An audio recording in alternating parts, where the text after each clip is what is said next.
एक भक्तिर विशिष्यते, प्रेमी भक्त का केवल आकर्षण केंद्र प्रभु है, श्री जी है।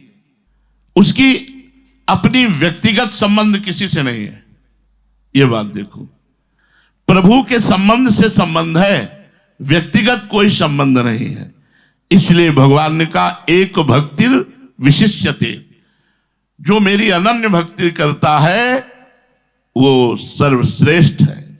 विशिष्यते, प्रेमी भक्त सर्वश्रेष्ठ है। जो धन चाहता है वो पूर्व संस्कार के कारण जब तक व्यक्तिगत इच्छाएं उत्पन्न होती हैं तब तक एक भक्तिर विशिष्यते नहीं। जो दुख निवृत्ति चाहता है वो भी नहीं, जो भगवान को जानना चाहता है वो भी नहीं, जो भगवान से प्रेम करता है एक भक्तिर विशिष्यते।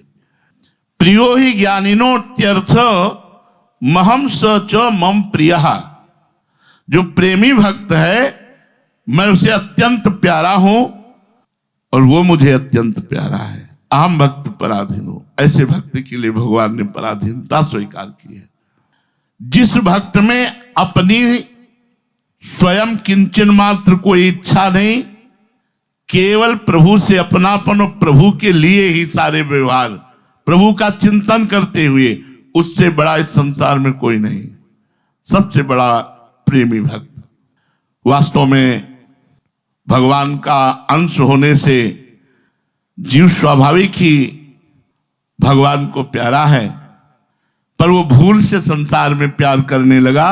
इसलिए लौटो, अपनी भूल को संभालो और भगवान के प्यार से अपने जीवन को भर दो। ऐसे भक्त का भगवान हर समय ऐसे चिंतन करते हैं जैसे छोटे से अबोध बालक का चिंतन मां करती है। जैसे माता अपने बच्चों का पालन पोषण करती है, ऐसे भगवान ऐसे भक्त का करो सदा तिनके रखवारी, जिम बालक राखे महतारी। अबोध बालक है, कभी आग पकड़ सकता है, कभी कुछ भी कर सकता है, इसलिए भगवान उस पर दृष्टि रखते हैं। भगवान बिना किसी कारण के प्रेम करने वाले हैं अहेतुकी।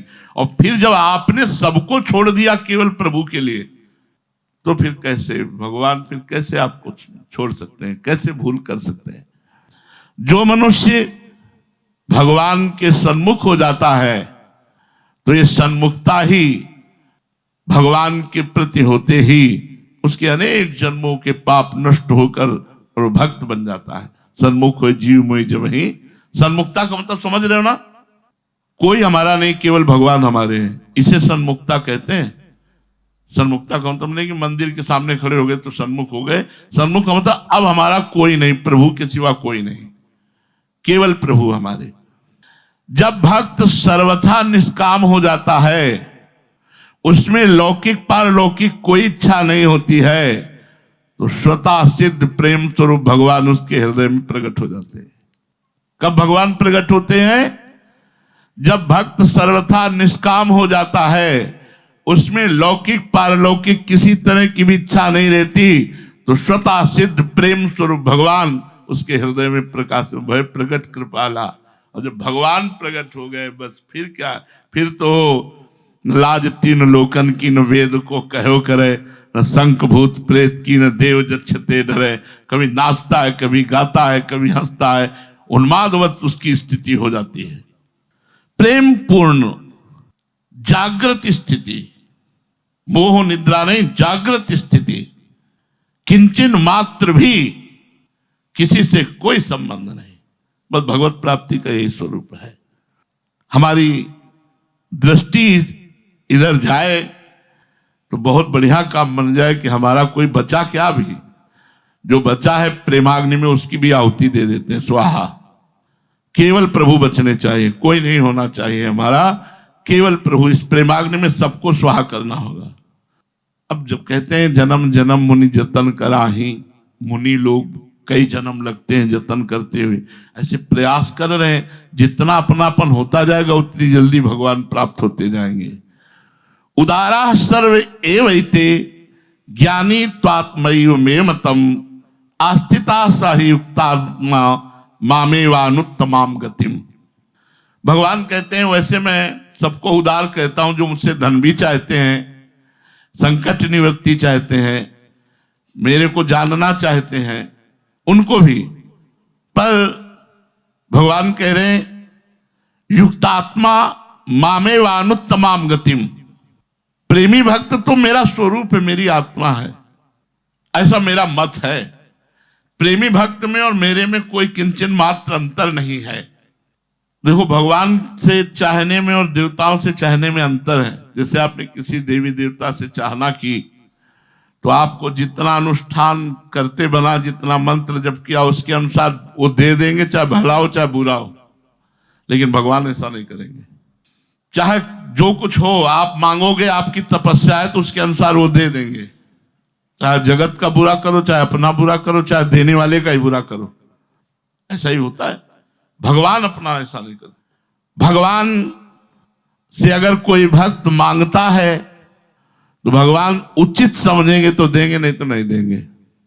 अर्थात उस भक्त का यदि मंगल होगा तो भगवान वो देंगे नहीं, चाहे जितना मांगो भगवान देंगे नहीं। अगर संसार में फंसने वाली बात है तो भगवान नहीं देंगे, कारण कि भगवान परम हितैषी हैं। उनसे अगर कोई मांगे, इसीलिए सबकी कामनाएं पूर्ण नहीं करते हो कि 100 रुपया तो खर्चा करना नहीं आया, 1 करोड़ दे देंगे तो और माया में फंस जाएगा। तो लोगों को लगता है भगवान हमारी सुनते नहीं, देवी देवता जल्दी सुन लेते हैं।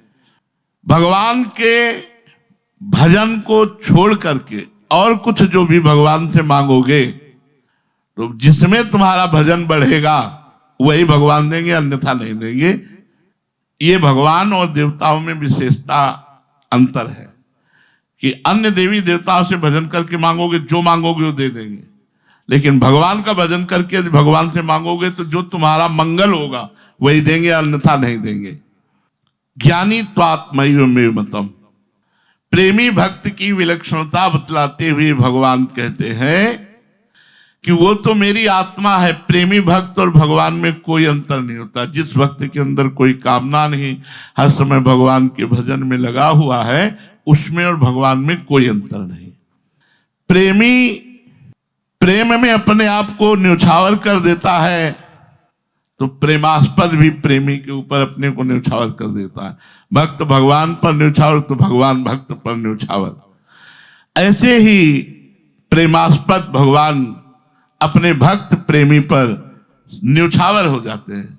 देखो, नौकर तक बन गए भगवान, सारथी बन गए भगवान, और सेना नायक के लिए तो भगवान नाई बन कर गए और राजा के मालिश, तेल मालिश की।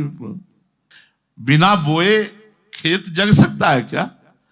लेकिन धन्ना जाट का बिना बोए खेत फसल हो गई। आश्चर्य की बात, बिना बोए। ये भगवान की भक्ति का चमत्कार।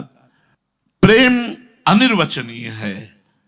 जब तक शरीर के साथ अभिन्नता मानोगे तब तक भगवान भिन्न लगेंगे, और जब भगवान से अभिन्नता मानोगे तो शरीर भिन्न दिखेगा, अलग दिखेगा। अभी शरीर से अपनापन है इसलिए भगवान पराये दिखते हैं। जब प्रभु से अपनापन हो जाएगा, शरीर से अपनापन अपने आप नष्ट हो जाएगा। जैसे नदी कितना भी घूम ले, उसका विश्राम स्थल समुद्र ही है, ऐसे जीव कितना भी भ्रमित हो जाए, उसका विश्राम स्थल भगवान ही है। इसलिए समस्त कामनाओं को भगवान के चरणों में अर्पित करते हुए अपनापन केवल भगवान से रखकर खूब भजन करो, इसी में मंगल होगा। श्री राधा वल्लभ।